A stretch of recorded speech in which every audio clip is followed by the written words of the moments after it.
Many are looking at this new year with a lot of hope and anticipation for what it will bring and lots of goals in mind as well. Yeah, I know. A lot of people are setting goals. They're making resolutions. They're setting expectations up. And, we're all going to go through this process in our own personal way, but I think the Republican Party should basically be doing the same thing, especially with the inauguration just 20 days away, with the new Congress kicking off.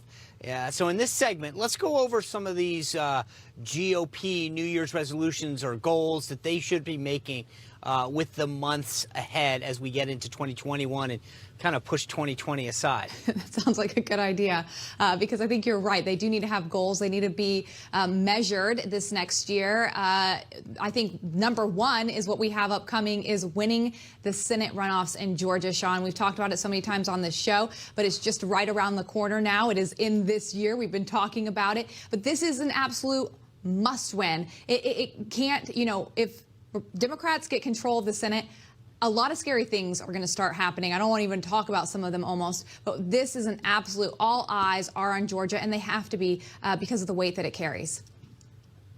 Yeah, the president's heading back down there, Lyndsay. Everybody's all in. This is one that every single Republican, even if you're running for dog catcher, that you have to understand what's at stake, because everything the president's gotten done in the last 4 years, everything that we hold near and dear, and frankly, our entire future as a Republican Party is at stake right now. I mean, think about it. You didn't want to talk about some of them. I will. But they will end the filibuster right away. They will start, making D.C. a state. I mean, think about that for a second. That brings 2 more Republican senators, a Republican House member. I guarantee you they'll give statehood to Puerto Rico as well. Once you start doing that and putting the Senate 2 to 4 additional seats for the Senate away, they're never getting it back. And then they're going to start doing all the other things that they've talked about doing in terms of the passing budgets, spending, undoing some of the regulatory efforts that the president did. But all of these things, and oh, by the way, all the appointments that have been talked about, all of these left-wing folks, and we've talked about this before, that Chuck Schumer said, first we take Georgia, then we take America, and AOC has said, if we can win these 2 seats, then we think we need to go even further progressive. I mean, this is it. This party needs to go all in a way that they never have, because it's a twofer. You win one of the seats, you get them both. When the president goes down there, do you think that this should be a part of his message, really flagging the concerns of what could be? What does his message need to be to the Georgian people? I mean, I think that to everyone in Georgia, just be like, look, my legacy's at stake. The future's at stake.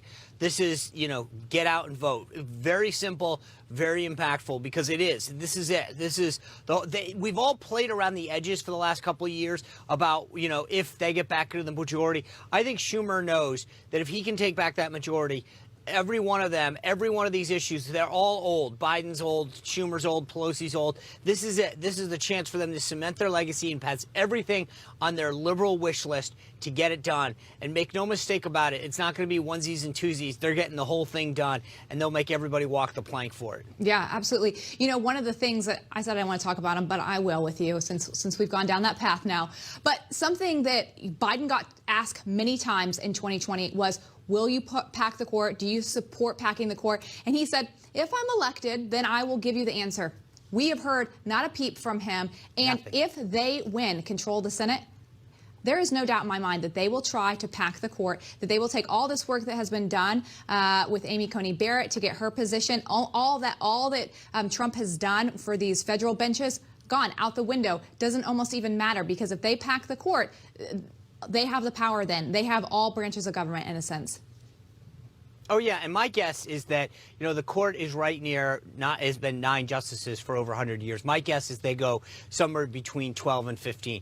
They're going to want to make sure that they do something, that they increase the size of the Supreme Court and pack it with people that are young and hardcore to the left, so that they cement a legacy for a long, long time. Because you can't just do it with the majority. They're going to make sure you have to have that trifecta, the presidency, the House, and the Senate. And what they're going to do is make sure that they cement a judicial majority for a long time coming. Yeah. So number one goal, win the Senate, because there's so many bad ramifications if you don't. Something we've also been talking about a lot is big tech censorship. This seems like it's a bipartisan, it seems like it is a bipartisan issue, but for different reasons. Obviously, yes. Big tech on the right, people feel like they are very biased and they have too much power. They act as if they are editors. And then on the left, they feel the opposite. They want to control them more, to be more governing in a way. So, Sean, what should the GOP's goal be specifically? Because if Democrats are going to have more power in 2021, what does that look like for big tech censorship? Well, that's the problem. I think repealing Section 230, and I've been disappointed that they have not addressed this more holistically over the past 4 years. But the Republicans need to force a repeal of Section 230. Democrats agree with it, and I think you're right, for different reasons. But at the end of the day, who cares? Get rid of this thing and allow these tech companies to be held accountable. You're seeing there's stories that have come out already. Google and Amazon, all these folks are starting to make sure that they have all of their claws into a Biden administration. They're going to do everything they can to cement this relationship. And Republicans need to be committed to understanding what's at stake, because you're right. The censorship is real and it's impactful. And if Republicans don't stop this now, it's going to get worse and worse and worse. Well, we saw how Twitter censored Trump and also the Hunter Biden stories. And it really had an effect, I would say, on this election. And so, to your point, if it continues to get worse in that way, it is scary to think where we could potentially be. So the GOP really does. That has to be a goal of theirs in 2021. But something else, I think, and this is one of my favorite goals that I think needs to be achieved more. We're making strides, but is to reach more of a diverse group of supporters and representatives as well. We started to do that. We saw that at the RNC this year, and we've seen it in the class of new freshmen in the 117th Congress for the GOP, a much more diverse-looking class. To me, that is so exciting. But the goal is, how do they capitalize on this momentum, Sean?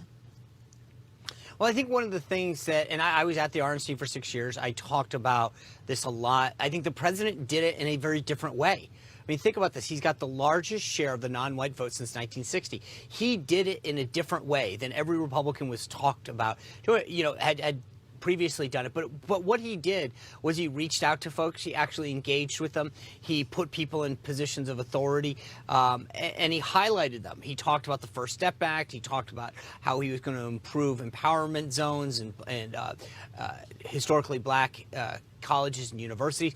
Those things made a difference. And I think showing up with actual policy proposals shows that it makes a difference. And the GOP needs to do this and understand that if they want to grow as a majority party, it's embracing conservative principles.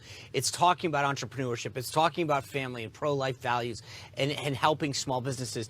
And then highlighting people and saying you're not alone, because what the Democrats have tried to do is say, oh, you couldn't possibly be a Republican because you're of color or you're of this background. What we need to do is to say, nope, look at all the people that are in. That's what Trump's done. Think about what Turning Point USA has done with young people, made them feel part of being part of the group. That's what the Republican Party needs to do more of, is highlight all of these people that are living and espousing conservative values. Yeah, absolutely. We have to gain on that momentum. And, it's interesting to see the shift also in the party, I think, going from almost a highfalutin class to more of your everyday person who is representing the Republican Party, your middle class, your hard workers, your small businesses. And it'll be interesting to see how Trump did so well with the economy, and then what COVID did to us, how that affects the party in 2021 and moving forward as well.